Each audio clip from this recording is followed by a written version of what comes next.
আসসালামু আলাইকুম। আজকে আমরা এই সুন্দর ফুলটি আঁকবো।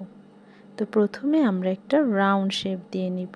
রাউন্ড শেপের নিচের দিকে একটি ভাঁজ দিয়ে আমরা একটা শেপ দিয়ে রাউন্ড শেপের উপরের দিকে ফুলের পাপড়ি বোঝানোর জন্য আমরা কিছু ঢেউয়ের মতো দিয়ে নিব।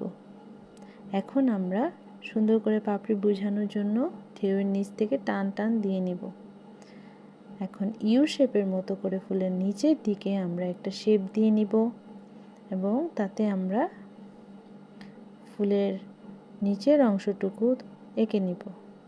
এখন আমরা ফুলের দুই পাশে দুটো পাতা এঁকে নিব এবং খুব সহজেই ছবির মতো করে দেখো আমরা ফুলটা এঁকে নিলাম। ছবি আঁকা খুবই সহজ এবং এভাবে ছোট ছোট ফুল আঁকার মাধ্যমে আমরা বড় ছবি আঁকতে পারবো। প্রথমে আমরা একটা কালো সাইন পেন নিয়ে সুন্দর করে বর্ডার করে নেব। কালার করার আগে বর্ডার করে নিলে ছবি অনেক সুন্দর দেখায়। দেখো আমি খুব সুন্দর করে এবং অনেক সাবধানে বর্ডার করে নিচ্ছি। পেন্সিল দিয়ে আঁকার পর বর্ডার করে নিলে ছবিটা সুন্দর দেখায়। এখন আমি সুন্দর করে বর্ডার করার পর একটা রাবার দিয়ে পেন্সিলের নিচের অংশটুকু মুছে নেব যেন কালার করার পর এগুলো দেখা না যায়। এখন আমি একটা পিঙ্ক কালার নেব, একটা গোলাপি কালার নিয়ে সুন্দর করে ফুলের অংশটুকু কালার করে নিব।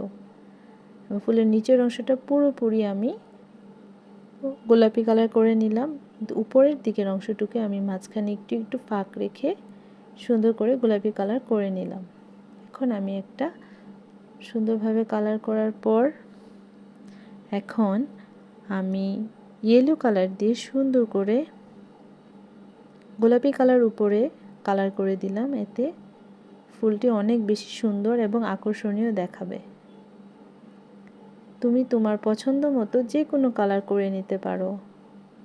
এখন আমি গ্রিন কালার দিয়ে ফুলের নিচের অংশ এবং পাতার দিকের অংশগুলো অনেক সাবধানে সতর্কতার সাথে কালার করে নিচ্ছি যেন সবুজ অংশটুকু পাতার বাহিরে চলে না যায়। এভাবে আমি খুব সুন্দর করে এবং সহজে তোমাদেরকে ফুল আঁকা শিখিয়ে দিলাম। Full complete.